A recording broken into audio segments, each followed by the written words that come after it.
My children always said they loved me more than anything, but after I pretended to have Alzheimer's and lost my checkbook, they showed me a brochure for a nursing home. I am called Adele Blanchard, a symbol of the Parisian publishing industry.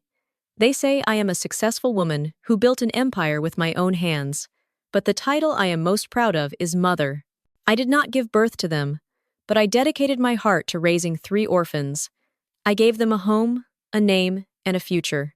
I thought the love I gave was a bond stronger than blood, but on my 72nd birthday, I accidentally overheard a conversation, and I realized that for the children I loved most, I was not a mother.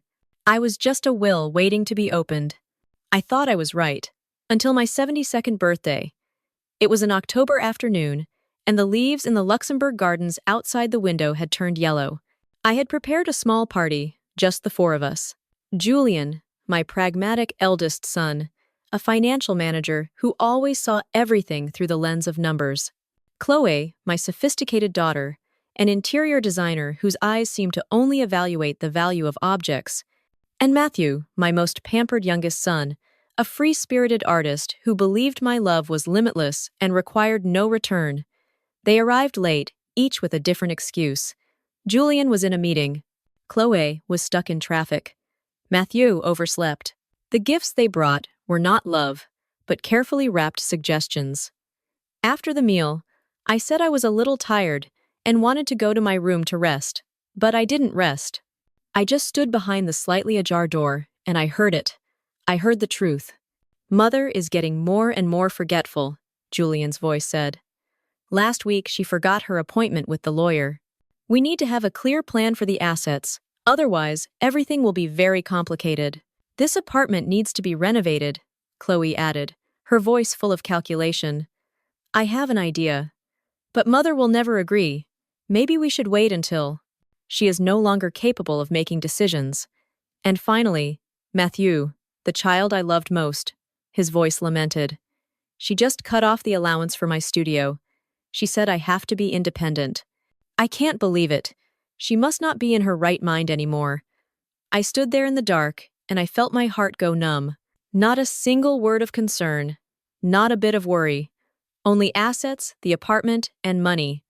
My love, my sacrifice, all were just a means for them to achieve their goals. I stood there in the dark, and I felt my heart go numb. Not a single word of concern. Not a bit of worry. Only assets, the apartment, and money. My love, my sacrifice, all were just a means for them to achieve their goals.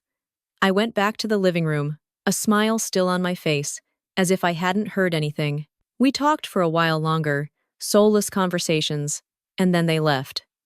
That night, I didn't sleep. I sat alone in the library, looking out at the lights of Paris. I had given them a life. I had given them everything I had. Now, I would give them one last test. I decided to pretend to have Alzheimer's. A cold and cruel plan began to form in my mind. I wanted to see when their strong mother, their sole provider, suddenly collapsed, when their endless source of money was in danger of being frozen, would they reach out to support me, or would they rush to grab the remaining fragments of the empire I had built? My play had begun, and I would be its only director. I started slowly, planting the first seeds of doubt. In a video call, I asked Julian, "Your wife, that girl. What's her name? Marie, right?" His wife's name was Isabel, and they had been married for 10 years.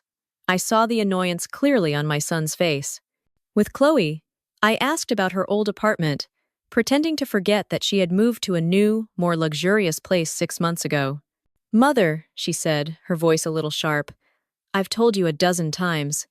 With Matthew, I deliberately confused the sculpture project he was pursuing with an oil painting idea he had given up years ago." He sighed heavily, as if my forgetfulness was an unbearable burden. Then, I began to escalate. I called them at 3 in the morning, my voice panicked, saying I was lost in my own apartment and couldn't find the bedroom. Julian had to rush over, his face showing more irritation than worry. The final blow was aimed at their greed. I lost a few valuable signed books by Albert Camus, items that Chloe and Matthew had always longed to inherit. I called them, crying, saying that the housekeeper might have stolen them. My performance was convincing enough. Now it was time to wait for the audience's reaction. Their reaction was even faster and more ruthless than I had imagined. They didn't waste any time on grief or worry. They acted. Julian, my pragmatic son, was the first to act. He didn't ask questions or comfort me. He immediately hired a legal and medical team. Just a few days later, he came with a doctor and a lawyer, requesting a mental capacity assessment right in the house. Then, he gave me a stack of papers. "Mother, sign this power of attorney," he said, his voice full of feigned concern. "This is the only way I can protect you and your assets from scammers." He wasn't protecting me. He was taking away my control. Chloe was more sophisticated. She moved in with me for a few days under the pretext of taking care of Mother. But instead of caring, she went around the apartment with a tape measure and a notebook. I saw her measuring the rooms, taking pictures of every antique, and muttering about rearranging the space. One afternoon, she sat down next to me, holding an interior design catalog. "Mother," she said, her voice sweet, "do you remember you said you would leave me this Louis XVI furniture set? I think it would go perfectly with the Persian rug I just chose." She was planning to redecorate my house, even as I was still sitting there. And Matthew, my most pampered youngest son, was the cruelest. He didn't use logic or sophistication. He used emotion. He came, crying, clinging to my hand. "You're sick now, so you don't love me anymore," he sobbed. "Don't you remember what you promised me?" He used the forgetfulness I had feigned to demand larger sums of money for his never-finished art projects, constantly saying, "Mother promised even though I never did." 3 children, 3 different approaches, but all had the same goal: to seize what was left of me before I could no longer make decisions. They didn't reach out to support me. They were scrambling to grab the fragments. The days that followed were a tiring play. Julian constantly urged me to sign papers. Chloe filled the apartment with fabric samples and design drawings. Matthew never stopped complaining about money. I felt almost exhausted. The pretense was slowly eating away at my true self. There were times, in my despair, when I almost wanted to give up everything. One sleepless night, I went into the library and pulled out an old wooden box. Inside were mementos from the day I first became a mother: scribbled drawings, old photos, and the files from the orphanage where I had adopted them. I sat on the floor, rereading their files. Julian, a quiet 10-year-old boy, with an always wary look in his eyes. Chloe, a beautiful 8-year-old girl who was always afraid of being left behind.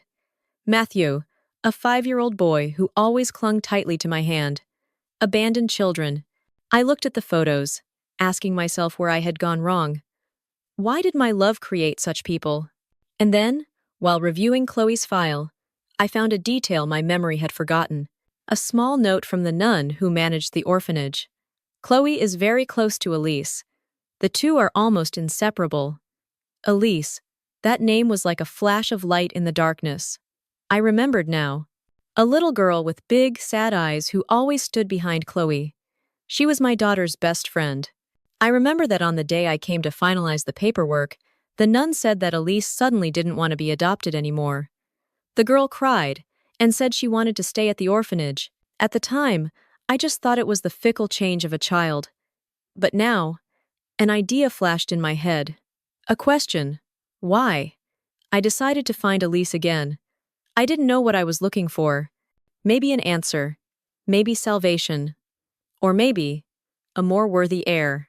While I was secretly having someone look for information about Elise, my 3 children reached an agreement. Perhaps they realized that individual fighting would not be effective. They needed to cooperate. One Sunday afternoon, all 3 of them came. No more individual demands. Instead, a terrifying unity. They sat across from me in the living room, on the very sofa that Chloe was eyeing. Julian, as the eldest, spoke first.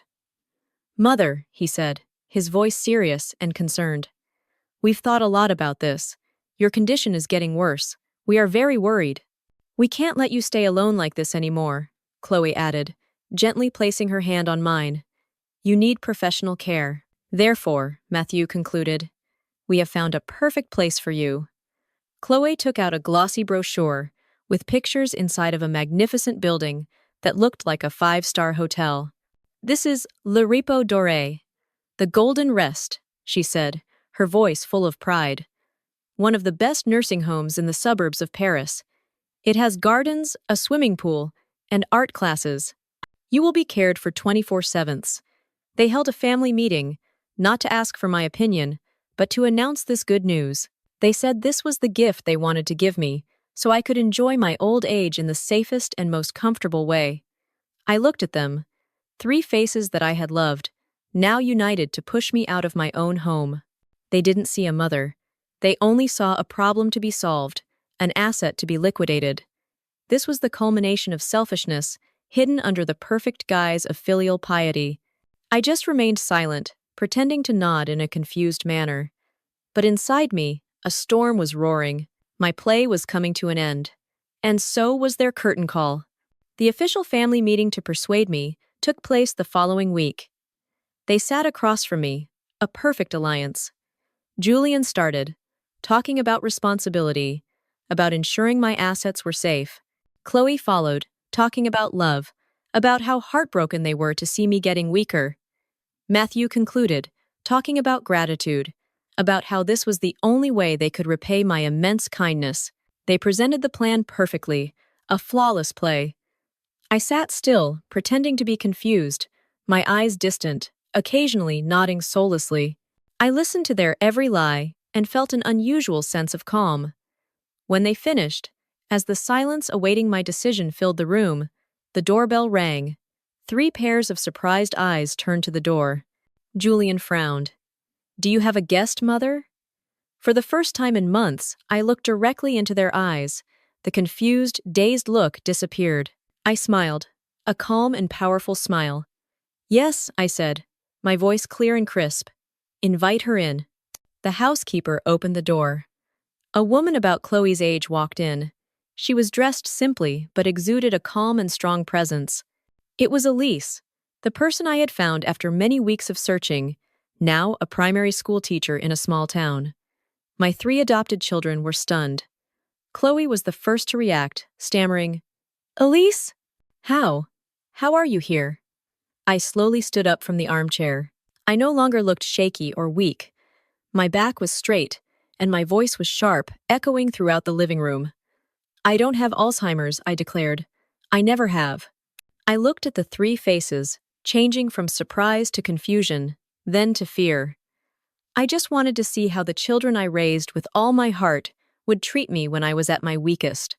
After the truth about Elise's sacrifice was revealed, Chloe slumped into the chair, her hands covering her face, speechless. Julian was frozen, his usual calculating expression now blank. Matthew, my weakest son, looked at me with an expression of disbelief. I looked at all 3 of them, the children I had once loved more than my own life. "You have shown me your true colors over the past 3 months," I said, my voice calm but heavy. "Julian, you didn't see a suffering mother. You only saw an asset to be protected, a list of numbers to be controlled." I turned to Chloe. "Chloe, you didn't see a mother who needed comfort. You only saw an apartment that needed to be redecorated, a collection of items that needed to be appraised. You were measuring the future grave of your own mother." And finally, I looked at Mathieu. "And you, Mathieu, you didn't see a mother. You only saw a bottomless wallet, a source of provision that was at risk of running dry. You used my own love against me. Not one of you," I concluded, my voice now sharp, "truly saw a mother." I paused, letting those words sink into their consciences like daggers. "Therefore," I said, "I have rewritten my will, a fair will." I saw the panic in their eyes. "Julian, Chloe, and Matthew," I declared, "each of you will receive a small trust fund. The money is enough so you won't starve, enough for you to live a decent middle-class life. But it is not enough for you to continue living extravagantly and squandering the fruits of my labor. It will be dispersed monthly, like a bitter medicine, a reminder that you cannot live without my provision, the provision you have always taken for granted." Julian tried to say something, but I held up my hand. "Don't, I'm not finished." I turned to look at Elise, who was standing quietly in a corner, her eyes filled with tears. "The publishing house, Editions Blanchard. This apartment overlooking the Luxembourg Gardens. And all of my remaining assets, I said, my voice becoming softer. I will hand them over to the person who understands the true value of sacrifice and unconditional love. I looked directly at Elise. I couldn't give you a family in the past, Elise. My daughter's selfishness took that away from you. But I can give you a future. I spoke, my voice clear and definitive, like a final verdict. My entire legacy, my soul, belongs to you. My declaration hung in the air, heavy as a sentence. My 3 adopted children completely collapsed. Julian, the ever-calculating one, now stood motionless, his face pale. He didn't just lose the immense fortune he always considered his own. He lost the game he thought he had won. Chloe sobbed. But it was not tears of remorse. They were tears of loss, from a person who had just been stripped of the luxurious items she had planned to own. And Matthew, my weakest son, just sat there, stammering meaningless words. His source of life, his dependency, had been cut off. They didn't just lose assets. They had to face their own ugly reflection in the mirror of truth. Extreme selfishness, greed, and ingratitude to the highest degree. I looked at them, no longer feeling pain, only a sense of light relief. I had spent a lifetime searching for love from the children I had raised, only to realize it didn't exist. But in that painful journey, I had found something even more important. Justice for a forgotten child. My legacy would not be given to those who bear the name Blanchard, but to the one who carries a heart like mine. I had freed myself from the burden of a blind love.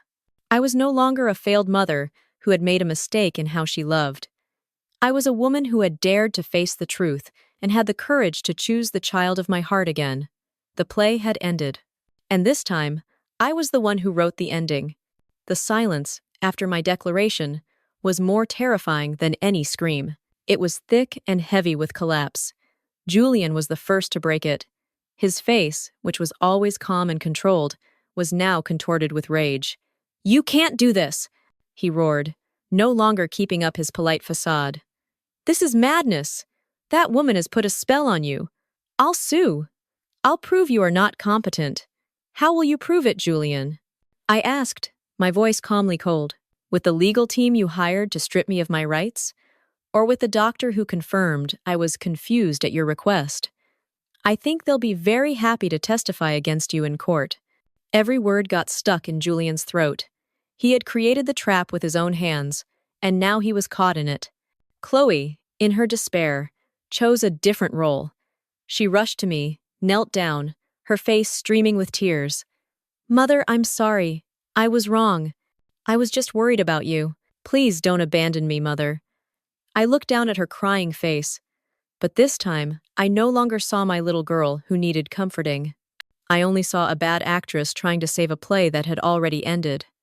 "Your tears," I said gently, "are only for the things you have lost, not for what you have done, Chloe. Get up. This play no longer has an audience." And Mathieu, my weakest son, just sat there, trembling. He looked at me, then at Elise, then back at me, stammering. "But I'm your son." "That's right," I replied. And this was perhaps the final dagger. "But you have never acted like a son. You had 3 months to prove yourselves. Those 3 months were my test, and all of you failed. Now, I ask you to leave my house." I turned my back, a definitive act that ended everything. I didn't need to look to know how they left.